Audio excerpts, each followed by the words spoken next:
नमस्ते। कवि गुरु के नाम से विश्व साहित्य में समादृत रवींद्रनाथ ठाकुर एक सांस्कृतिक व्यक्तित्व रहे हैं। उनका साहित्य रचनात्मक ऊष्मा से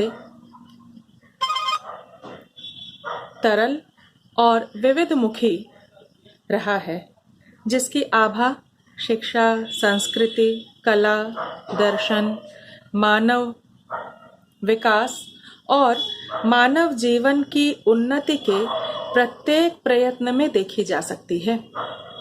उनके व्यक्तित्व में एक गहरी सांस्कृतिक सचेतनता विद्यमान है, जिसका प्रकटन कला के भिन्न भिन्न आयामों में हुआ है।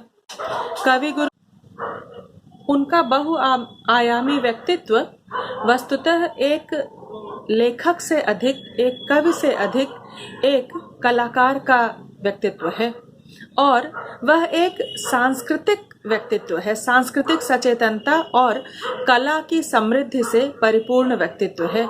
इस दृष्टि से माँ वीणा पाणी का आशीर्वाद उन्हें प्रभुत परिमाण में उपलब्ध रहा है, परंतु उन नाना क्षेत्रों में अपनी कलात्मकता, अपनी सांस्कृतिक सचेतनता का परिचय देने के बावजूद कवि गुरु रवींद्रनाथ ठाकुर का मूल परिचय एक कवि के रूप में ही मिलता है।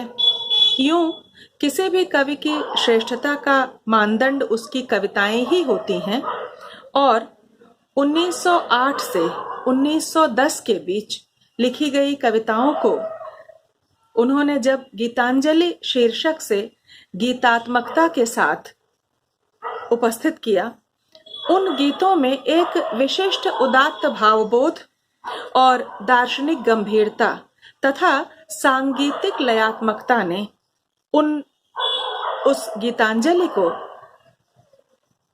अपने समुदाय का, साहित्यिक समुदाय का कंठहार बना दिया। उन्होंने अपने बहुभाषा ज्ञान के अनुसार बांग्ला में लिखित अपने उन गीतों को स्वयं ही अंग्रेजी में अनुदित किया और उस अनुवाद पर जब उन्हें नोबेल पुरस्कार प्राप्त हुआ तो नोबेल पुरस्कार की जब घोषणा हुई, उस समय सब लोगों का ध्यान इस बात पर गया कि यह पुरस्कार भारत में ही नहीं बल्कि एशिया के किसी कवि को मिलने वाला प्रथम साहित्यिक नोबेल पुरस्कार था और इस तथ्य ने कवि गुरु रवींद्रनाथ टैगोर की ओर पूरी दुनिया का ध्यान आकृष्ट किया। कवि गुरु ने के लेखन में एक परम सत्ता, जिसका बोध, परम सत्ता की उपस्थिति, झिलमिल रूप में उसकी उपस्थिति निरंतर विद्यमान रहती है, जिसे वह कभी असीम और कभी ससीम दोनों शब्दों से संबोधित करते हैं। वे उसे हृदय से विश्व ब्रह्मांड तक व्याप्त परम सत्ता का रूप मानते हैं और उसके प्रति आकर्षण, प्रेम और सहृदयता का अनुभव करते हैं। इसके साथ साथ उस भारतीय औपनिषदिक चिंतन में उपलब्ध उस परम सत्ता के स्वरूप को वह मनुष्य के हृदय के साथ जोड़कर इस बात का भी अनुभव कर पाते हैं कि प्रत्येक मनुष्य के हृदय में उसी परम सत्ता का रूप है और इस दृष्टि से मनुष्यता की ओर वे बहुत गहराई से आकृष्ट होते हैं।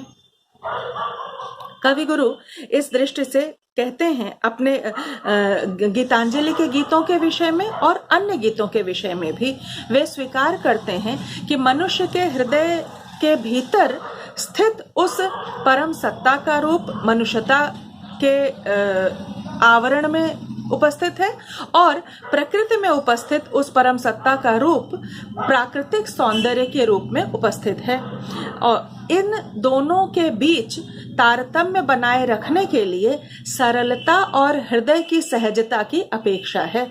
इसलिए अपने गीतों में भी वे सरलता के गुण पर बहुत ज्यादा जोर देना पसंद करते हैं।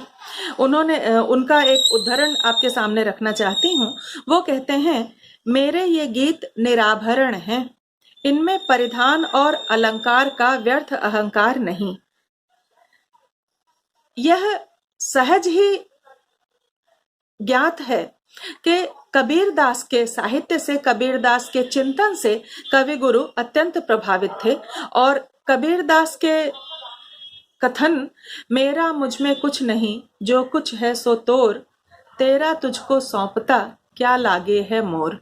कबीरदास के इस समर्पण भाव को कवि गुरु स्वयं भी अपने भीतर अनुभव करते थे और उसी के अनुसार उन्होंने एक अन्य स्थान पर कहा, मेरे इन गानों ने तज दिए अपने सारे अलंकार, पास रखा नहीं मैंने अब किसी साज का अहंकार, अलंकार जो आ जाता हमारे बीच मिलन में बाधक बन, बातें तुम्हारी देती अकारण ढक उसकी मुखर झंकार।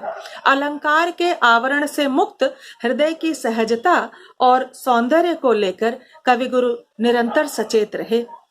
अपनी सांस्कृतिक सचेतनता के कारण तत्कालीन समाज में व्याप्त असमानताओं को देखकर उसके सुधार के लिए कवि गुरु एक आंदोलन कर्मी के समान प्रयत्न करते थे, परंतु आंदोलन कर्मी के उद्धत तरीकों से पूर्णतः भिन्न उनका तरीका अत्यंत मृदुल, अत्यंत सुसंस्कृत और अत्यंत भाव प्रवण रहा।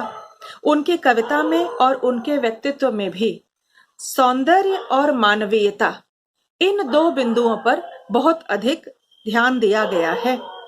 कृष्णकली कविता में सामान्यतः असुंदर माने जाने वाले सौंदर्य को भी कवि उसकी दृष्टि के सौंदर्य के कारण अद्भुत सौंदर्य प्रदान करते हैं और इस दृष्टि से सौंदर्य और मनुष्यता को उदात्त मानवीय मूल्यों तक पहुंचाते हैं। बल्कि इसी के साथ साथ दृष्टि की इस उदात्तता को वे समाज के पिछड़े वर्गों के प्रति समाज की उच्च वर्गों की मानसिकता में लाए गए परिवर्तन के अनुसार भी परिवर्तित करते हैं। अपनी कविता भारत तीर्थ में वे कहते हैं, हे आर्य अनार्य आओ, आओ हिंदू मुसलमान आओ, आओ अंग्रेज ख्रिस्तान आओ, हे ब्राह्मण निर्मल मन से आओ, माँ के अभिषेक हेतु शीघ्र आओ, सबके स्पर्श से किए पावन तीर्थ जल से, यह मंगल कलश अब भी नहीं हुआ परिपूर्ण।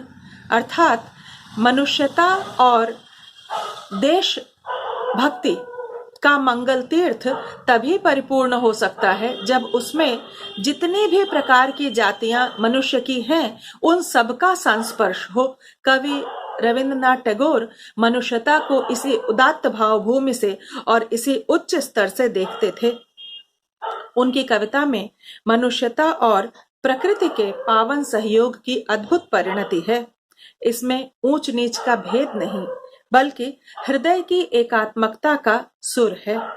इसमें जाति पाति के रंग से भिन्न, रूप रंग के विभाजन से मुक्त आत्मिक एकता के तंतुओं का बंधन है। इसलिए युगों के अंतराल के बाद भी उनकी कविता की सुरसरी धारा आज भी मानवीय हृदय को आप्लावित किए रहती है।